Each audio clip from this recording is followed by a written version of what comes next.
دیکھ رہا ہے.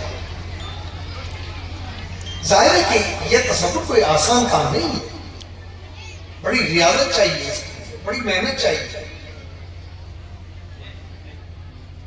ان لوگوں کے مقامات بڑے بلند ہیں جو اس درجے پر ہیں. فرمایا کہ اگر یہ تصور نہ کر سکو تو پھر یہ تصور کرو کہ اللہ مجھے دیکھ رہا ہے. ظاہر ہے یہ تصور کرنا ہر ایک کے لیے آسان ہے، کیونکہ انسان کا ہر فعل، ہر عمل، ہر قول اللہ کی نظر میں ظاہر اس سے تو نہیں چھپ سکتا. اور جب انسان کو یہ ہو کہ اللہ مجھے دیکھ رہا ہے تو اس کے بعد اس کی ہر حرکت، ہر قول جو ہے وہ سیدھا ہو چلے گا. جو بات نکلے گی وہ دل سے نکلے گی. اس کا فائدہ کیا ہوگا؟ اور اس کا فائدہ جو بتایا وہ یہ کہ نماز کے اندر دو چیزیں ہوتی ہیں، ایک خشوع ہوتا ہے، ایک خضوع ہوتا ہے. خشوع کہتے ہیں کہ جس سے بدن کی حیث سے معلوم ہو انسان اس کی ظاہر پر اس کی بات کی کیفیات جو ہے وہ ظاہر ہے. ایک شخص نماز پڑھ رہا ہے تو دیکھنے والا اگر وہ اللہ کے حضور میں حاضر ہے تو دیکھنے والا خود بخود سمجھ جاتا ہے کہ یہ اس وقت اللہ کی یاد میں غرق ہے، اسے آس پاس کا کچھ پتہ نہیں. یہ ہے خضوع. تو دو لفظوں کا اگر نصیحت ہے. ظاہر ہے کہ رسول اللہ صلی اللہ علیہ وسلم کو یہ کہہ دینا کہ آپ رکیے، میری بات سن لیجیے، یہ ہر ایک نہیں کر سکتا. رسول اللہ کا مقام قرآن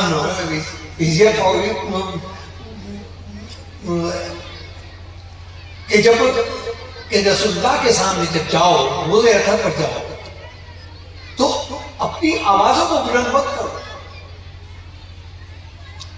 اس لیے کہ اور رسول اللہ سے اس طرح سے بات مت کرو کہ جس طرح سے تم آپس میں کرتے ہو، کیونکہ ایسا نہ ہو کہ تمہاری زبان سے کوئی بے ادبی کا لفظ نکل جائے اور تمہارے اعمال خراب. اس کا مظاہرہ آج کل ہوتا ہے. آج کل ہر ایک کے پاس موبائل ہے. اگرچہ یہ افسوس تھا کہ آپ میں سے بہت سے حضرات کا روزہ اثر پر حاضری کا شرف حاصل ہوا، لیکن ایک مزاج بن گیا کہ فوٹو اتار رہے ہیں، موبائل سے ویڈیو بنا رہے ہیں. ظاہر ہے کہ یہ ادب کے خلاف ہے چیز. یہ جلوہ کہے ناز رسول عربی ہے، پلکوں کا چمکنا بھی یہاں بے ادب ہے. تو مزاج ہوتا ہے. تو اس کام کو دو آدمی کر سکتے ہیں، ایک وہ کہ جو مقام ناز پر اور ایک وہ کہ جو مقام نیاز پر. مقام نیاز وہ کہ اسے پتہ نہیں ہے، منصب رسالت کا پتہ نہیں ہے، اسے اللہ کے رسول کی عظمت کا معلوم نہیں ہے. وہ تو سیدھا سادہ گاؤں کا آدمی ہے، جو بات دل میں تھی وہ اسے زبان سے کہہ دی، بات سیکھ. لیکن وہ کیا عظمت ہونی چاہیے، کیا طریقہ ہونا چاہیے، وہ اس سے واقف نہیں ہے. تو یہ مقام نیاز ہے. اور مقام ناز کون سا ہے؟ جس پر حضرت عمر فاروق رضی اللہ عنہ فائز ہے. عبداللہ ابن ابی جو رئیس المنافقین ہے، جس نے ساری عمر نبی کریم علیہ السلام کو تقدیمیں پہنچانے میں گزاری، ان کے بیٹے ہیں، ان کا نام بھی عبداللہ ہے. وہ بڑے جلیل القدر صحابی ہیں. باپ پہلے نمبر کا منافق جس کے بارے میں وعید آئی، ان المنافقین فی الدرک الاسفل من النار، کہ یہ منافقین جو ہے یہ جنت کے آخری درجے کے اندر ڈالے جائیں گے. یہ کفار کے بارے میں نہیں کہا، یہ منافقین کے بارے میں، اس لیے کہ وہ سامنے کے دشمن ہے، لیکن وہ تو اسی جماعت کے اندر شامل ہے، وہاں اندر بیٹھ کے دھوکہ دے رہا ہے. تو اور ان کے بیٹے حضرت عبداللہ بڑے جلیل و قدر صحابی جب موت کا وقت آیا عبداللہ ابن ابی کا باپ کا، تو بھائی منافق ہے لیکن باپ تو ہے،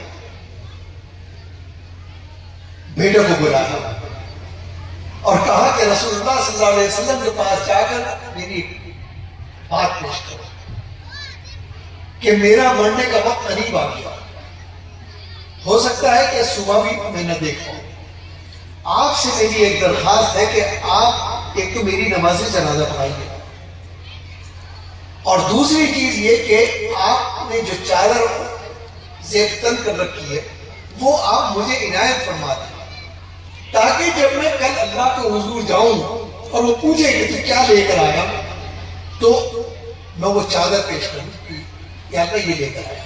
اس کا مطلب ہے یہ تو یقین نہ بھی اللہ کے رسول ہے، لیکن انا کی بات منافق کا ایک نمبر۔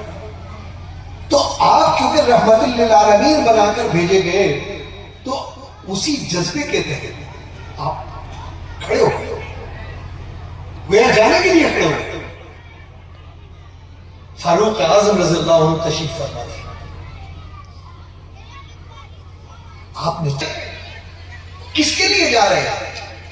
جس کے بارے میں یہ آیت نازل ہوئی اسی وقت، جبکہ فاروق اعظم لوگ ہیں، اسی وقت آیت نازل ہوئی، ان تستغفر لهم او لا تستغفر لهم ان تستغفر لهم 70 مرة فلن يغفر الله،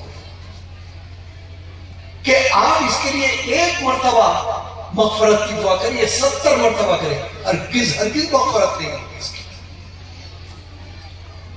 ظاہر ہے اس سے زیادہ بدبخت ہوتا ہوں۔ تو یہ جرات ابو بکر صدیق نہیں کر سکے کہ کھڑے ہوئے تھے وہ آپ کی چادر کو پکڑ لیا، یہ جرات کس نے کی؟ فاروق اعظم، کیونکہ وہ موقع میں ناز کا تھا، اور یہ آنے والا جو تھا یہ موقع میں نیاز کا تھا۔ تو میں عرض یہ کر رہا تھا کہ اس کے لیے ضرورت نہیں ہے کہ بات کوئی لمبی چوڑی کی جائے، بلکہ اب میں آتا ہوں موضوع کی طرف کہ جس آیت کہ وَإِن تَعُدُّوا نِعْمَةَ اللَّهِ لَا تُحْصُوهَا، اللہ تعالیٰ نے انسان کو بے شمار نعمتوں سے مالا مال فرمایا، اور کوئی لمحہ، کوئی پل، کوئی سانس ایسا نہیں ہے کہ جب اللہ کی رحمتیں اور نعمتیں اس پر نازل نہ ہوئے۔ یعنی آپ اس کو یہ سمجھ لیے کہ بارش کے قطروں کو شمار کرنا ممکن نہیں ہے، لیکن نعمتوں کے مقابلے میں ہو سکتا ہے کہ ایک مرتبہ وہ شمار ہو جائے، لیکن اللہ کی نعمتوں کو شمار کرنے یہ انسان کے بس کا ہے۔ چیلنج کا انداز ہے، وہی تعدوا نعمت اللہ لا تحصوها۔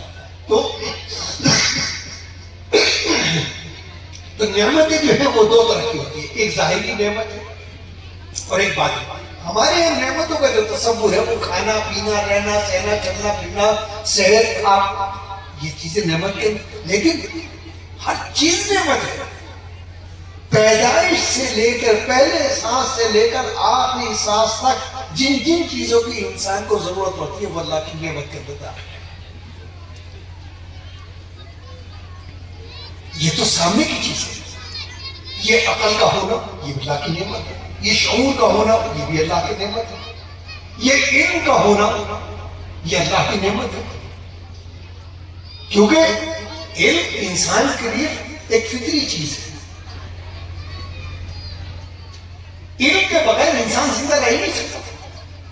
جس طرح سے چاند، سورج، دریا، پہاڑ اور یہ دن رات یہ انسان کی زندگی کا جن پر مدار ہے، اگر سورج ایک سیکنڈ کے لیے آگے پیچھے ہو جائے یا اس کی حرکت میں اس کی فرق آ جائے تو پوری دنیا، پوری کائنات جو ختم ہو جائے ایک سیکنڈ۔